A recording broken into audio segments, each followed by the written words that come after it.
గౌడ్ చెప్తే అదేవిధంగా 8వ రౌండ్లోను 9వ రౌండ్లోను భారీ ఆధిక్యం ప్రదర్శిస్తున్న కాంగ్రెస్ పార్టీ విజయానికి శుభాకాంక్షలు తెలుపుతున్నారు. అదేవిధంగా కాంగ్రెస్ అభ్యర్థి ఈ విజయం ఇది ప్రజా విజయం అని చెప్పి ఒక్కొక్క నాయకుడు స్పందిస్తున్నారు. కాంగ్రెస్ నేతలందరూ కూడా వాళ్ళ యొక్క మనసులన్నీ కూడా ఆనందంతో తడిసిముద్దవుతున్నాయి. ఎందుకంటే ఇప్పటి వరకు కూడా జిహెచ్ఎంసీ పరిధిలో మరి పెద్దగా ప్రభావం లేని కాంగ్రెస్ పార్టీ ఇక పాగా వేయడానికి, జిహెచ్ఎంసీలో కూడా పాగా వేయడానికి అతి త్వరలో మరి మిగతా ఎన్నికలు కూడా రెడీ అవడానికి ఇదే జోష్లో జూబ్లీ హిల్స్ ఉప ఎన్నిక అనేది అంకురార్పణ అయినట్టుగా కూడా తెలుస్తుంది. మరి జూబ్లీ హిల్స్కి సంబంధించి ఈ ఎన్నికల్ని ఎంతో ప్రతిష్టాత్మకంగా తీసుకున్నాయి 3 పార్టీలు కూడా. మరి బీఆర్ఎస్ పార్టీ అయితే కొంతవరకు తన యొక్క పరిధిని కాపాడుకోగలిగింది, కానీ బీజేపీ అయితే అసలు డిపాజిట్లు కూడా రాని పరిస్థితి. అక్కడ కౌంటింగ్ కేంద్రం దగ్గర నుంచి లంకల దీపక్ రెడ్డి అయితే వెనక్కి తిరిగి వెళ్ళిపోయాల్సిన పరిస్థితి. ఓవరాల్గా చూసుకుంటే బీజేపీ బీఆర్ఎస్ రెండూ కూడా కాంగ్రెస్ పార్టీ హవాను నిలువరించలేకపోయాయి. కేవలం కాంగ్రెస్ పార్టీ హవా ఎలా ఉంది అనడానికి ఇది ఒక మచ్చుతునగ్గా అందరూ అభివర్ణిస్తున్నారు. ఇక మరి నవీన్ యాదవ్ ఇంటి దగ్గర మన నర్సయ్య తాత ఉన్నారు. అక్కడ పరిస్థితి ఎట్లా ఉందో ఆయన్ని లైవ్ ద్వారా తీసుకుందాం. నర్సయ్య తాతకి ఎట్లున్నవే? ఓ అమ్మా, ఎక్కడి పండుగ పిల్లగా ఈ పండుగ సరగుండా ఇక నవీన్ యాదవ్ చిరశ్రీరామ్ యాదవ్ ఇల్లంతా నిండిపోయింది. ఆగిరి కూడా నిండిపోయింది. సంక్రాంతి పండుగ నాడు ముగ్గులేస్తే ఎట్టుంటది కదా, అగో రకంగా ఉంటుంది. దండం పెట్టి మోద మోగుతుంది. ఆకాశంలో సుక్క లెక్క మెరిసిపోతుంది. ఇక్కడ పబ్లిక్ ఏం చేయమంటారు తాత? పాప పోలీసులకు వచ్చింది తిప్పలా. రోడ్ల మీద జనాలను ఆగబట్టలేక, అంగబట్టలేక, ఎదుర్కోలేక, మామగాని మాయగాని అని పెద్దగా ఇక రోడ్ల మీద ట్రాఫిక్ జామ్ అయితే ఇల్లు మొత్తం నిండిపోయింది తాత. ఇల్లు మొత్తం నిండిపోయింది.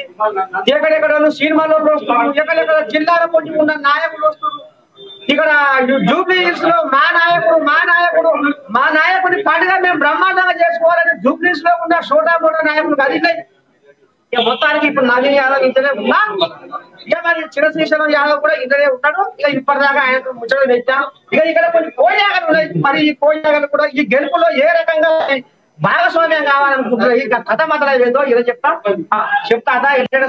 ఏంది ఏ కథ, అటు సెంటిమెంట్ అన్నారు, ఇటు డెవలప్మెంట్ అన్నారు.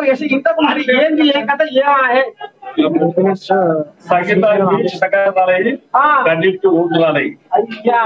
ఈ జూబ్లీస్ ప్రజలు సెంటిమెంట్ కాదు, డెవలప్మెంటే ధ్యేయంగా భావించి ఇవాళ నవీన్ అన్నని అత్యధిక మెజారిటీతో గెలిపించుకున్నారు. వారందరికీ ప్రతి ఒక్కరికి పేరున హృదయపూర్వక ధన్యవాదాలు తెలియజేసుకుంటున్నాను. మన నవీన్ అన్న పోల్ మేనేజ్మెంట్ విషయంలో చాలా స్ట్రాంగ్ గా నిర్వర్తించినాడు, చాణక్య నీతిని పాటించినాడు. పొలిటికల్ మేనేజ్మెంట్ విషయానికి వస్తే కానీ మన గౌరవ ముఖ్యమంత్రి రేవంత్ గా సమర్థవంతంగా వారు కూడా చాణక్య నీతిని పాటించి ఈ యొక్క గెలుపుకు బాటని ఇచ్చినందుకు వారికి కూడా హృదయపూర్వక తెలియజేసుకుంటూ ఈ జూబ్లీస్ ప్రజలు తెలుగు వాళ్ళు చేసుకోవాలి.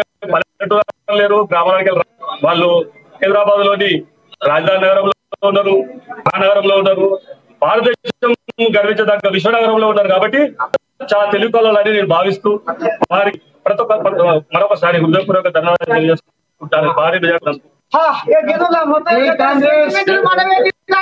సెంటిమెంట్ రెక్కలు పెట్టిందట చూపించు జనాలు చెప్తారా. మరి ఇలా పండుగ నవీన్ యాదవ్ గెలిచేది, ఇలా పండుగ ఎక్కడ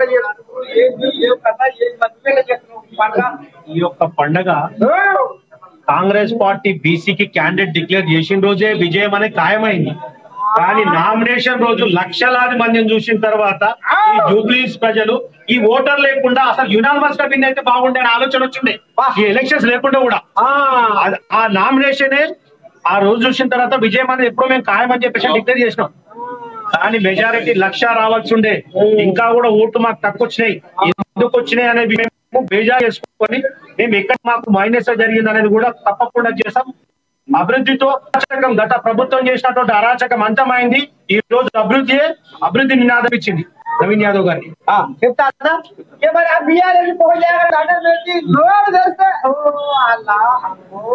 మచ్చ ఉంది. అవి అచ్చమేనే కావు, అవి రౌండ్ అని పోపడా బజార్లో పోయి. మరి ఎట్లా ఇట్టే కాయనే భయం. నవీన్ యాదవ్ నిలబడ్డాడు కాబట్టి భయం. జనం మెచ్చిన నాయకుడు, జనంలో తిరిగే నాయకుడు, జనం పల్స్ తెలిసిన నాయకుడు. పీసీఆర్ గారి తర్వాత జూబ్లీస్ నియోజకవర్గంలో నవీన్ యాదవ్ గుర్తింపు వస్తుంది, పేరు వస్తుంది. ఇప్పుడే చిన్న పడగ తాత, ఇది పెద్ద పడగ ముందుంది. మన బీసీ బిడ్డను గెలిపించారు, బీసీ పర్సెంటేజ్ చూపెట్టారు, బీసీ బిడ్డను గెలిపించారు కాబట్టి ఉప ముఖ్యమంత్రి అయ్యే ఛాన్స్ ఉంది. 100% అవుతాడు కూడా. మన పెద్ద పడగ మీరు కొమ్మేలి జాతర చూస్తుంటారు, ఆ జాతర తర్వాత మన ఉప ముఖ్యమంత్రి జాతర. మా కొమ్మేలి నుంచి ఆటోమేటిక్ గా దేవుడు ఆశిస్తున్నాయి. ఇంకా మా అన్నలు ఇద్దరు ప్రసాదం తీసుకుని వచ్చారు. మా మల్లన్న స్వామి ముడుపు కట్టారు. మా అన్న ఇలా ఏమనుకున్నావు? కొమ్మేలి మల్లన్న స్వామి ఆశీర్వాదం వచ్చి మన నవీన్ యాదవ్ కి.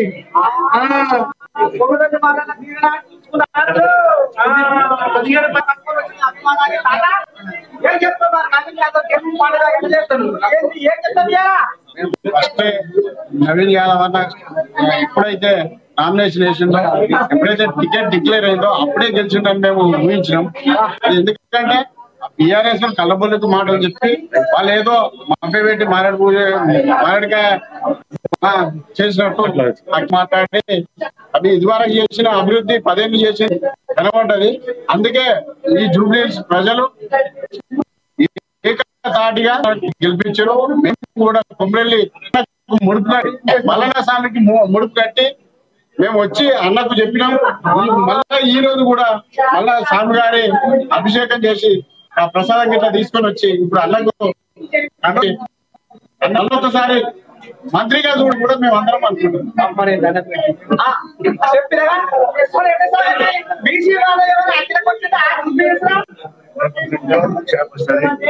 బీసీ నాయకుడు, బీసీ విధానంతో గెలిచిన మా అన్న నవీన్ అన్నని మేము కూడా త్వరలో తెలంగాణలో మంత్రివర్గంలో ఉత్సవాన్ని కూడా మేము ఆశిస్తున్నాము. అదేవిధంగా మా నవీన్ అన్నకు డిక్లేర్ చేసినప్పుడే మా నవీన్ అన్నకి గెలుపు ఖాయమైంది. మా నాయకుడు మా రేవంత్ రెడ్డి గారు ప్రజల దగ్గరికి వెళ్ళి ఓట్లు అడిగితే గానీ ఆమోదం అనుకుని ఓట్లు అడగలేదు. వాళ్ళ దగ్గర ఉన్న అవినీతి సొమ్ముతోటి ఇవాళ ఒక మాగంటి గోపినాథ్ని ఒక హైదరాబాద్ జిల్లాకు అధ్యక్షులు చేసి ఒక సంపాదనలు సంపాదించి ఒక 16,000 కోట్లు సంపాదించి ఈ రోజు ఫామ్ హౌస్ లో పడుకొని ఒక పరిపాలన చేశారు. ఆ పరిపాలనకు తగిన బుద్ధి జూబ్లీహిల్స్ ప్రజలు చెప్పారు. 100% నిజం.